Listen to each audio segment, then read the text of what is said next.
ಇನ್ನು ಬಿಡದಿ ವಿಚಾರಕ್ಕೆ ಸಂಬಂಧಪಟ್ಟಂಗೆ ಮಾತಾಡೋದಾದರೆ ಬಿಡದಿ ಟೌನ್ಶಿಪ್ ಯೋಜನೆ ಬಗ್ಗೆ ಸರ್ಕಾರ ಒಂದು ದೊಡ್ಡ ಹೆಜ್ಜೆಯನ್ನು ಇಟ್ಟಿದೆ. ಏನದು? ಆ ಯೋಜನೆಯ ಪರಿಶೀಲನೆಗೆ ಸಮಿತಿಯನ್ನು ರಚನೆ ಮಾಡಲಾಗಿದೆ. ಅಂದರೆ ಸಮಗ್ರವಾಗಿ ಪರಿಶೀಲನೆ ಮಾಡಿ ವರದಿ ಕೊಡಿ ಅಂತ ತಜ್ಞರು ಹೇಳಿದ್ದಾರೆ. ಆಗಸ್ಟ್ 10ನೇ ತಾರೀಕು ಸರ್ಕಾರದಿಂದ ಸಮಿತಿಯ ಆದೇಶ ಬಂದಿದೆ. ಆಗಸ್ಟ್ 11ರ ಕರ್ನಾಟಕ ರಾಜ್ಯ ಪತ್ರದಲ್ಲಿ ಇದು ಪ್ರಕಟ ಆಗಿದೆ. ಸೊ ನಾವು ತೋರಿಸ್ತಾ ಇದ್ದೀವಿ ಕರ್ನಾಟಕ ರಾಜ್ಯ ಪತ್ರ. ಇದರಲ್ಲಿ 4 ಜನ ಇರ್ತಾರೆ ಮೆಂಬರ್ಸ್.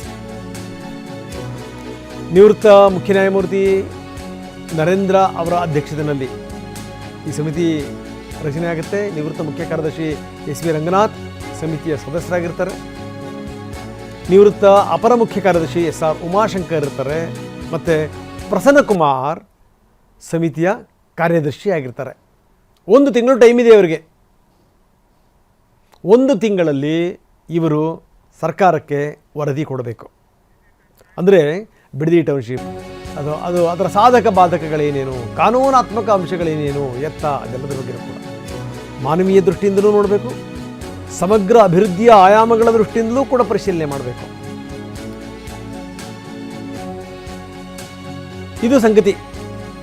ವರ್ಕ್ ಲೀವ್ ಪ್ಲೇ ಮಾದರಿಯಲ್ಲಿ ಬಿಡದಿ ಟೌನ್ಶಿಪ್ ಯೋಜನೆ ಬರ್ತಿರೋದು. ಈ ಬೆಂಗಳೂರು ಮೇಲಿನ ಈ ಸಾರಿಗೆ ಒತ್ತಡ, ಸಂಪರ್ಕದ ಒತ್ತಡ ಜೊತೆಗೆ ಬೆಂಗಳೂರಷ್ಟೇ ಬೆಳಿಬೇಕು ಅನ್ನುವಂಥದ್ದೆಲ್ಲ ಅಕ್ಕಪಕ್ಕದಲ್ಲೂ ಕೂಡ ವಿಸ್ತರಿಸಿದರೆ ಸರಿ ಹೋಗುತ್ತೆ ಅನ್ನುವಂಥ ಮನೋಭಾವನೆ ಇದೆಲ್ಲದೂ ಕೂಡ ಇದೆ. ವಸತಿ, ಉದ್ಯೋಗ, ಸೌಲಭ್ಯ ಅದೆಲ್ಲವೂ ಕೂಡ ಒಂದೇ ವ್ಯಾಪ್ತಿಯಲ್ಲಿ ಬರಬೇಕು ಅನ್ನುವಂಥ ಪರಿಕಲ್ಪನೆ ಇದು. ಆದರೆ ಎಷ್ಟರ ಮಟ್ಟಿಗೆ ರೈತರು ಪ್ರತಿಭಟನೆ ಮಾಡ್ತಾಯಿದ್ದಾರೆ ನಾವು ನೋಡ್ತಾ ಇದ್ದೀವಿ. ಎಲ್ಲ ವಿಚಾರಗಳ ಬಗ್ಗೆಯೂ ಕೂಡ ಈ ಸಮಿತಿ ಕೂಲಂಕುಷವಾಗಿ ಪರಿಶೀಲನೆ ಮಾಡುತ್ತೆ. ಈ ಭೂ ಸ್ವಾಧೀನಕ್ಕೆ ಸಂಬಂಧಪಟ್ಟಂಥ ಆಕ್ಷೇಪಗಳು, ಇದರ ಸಾಧಕ ಬಾಧಕಗಳು ಏನು ಎತ್ತ ಇದೆಲ್ಲದರ ಬಗ್ಗೆಯೂ ಕೂಡ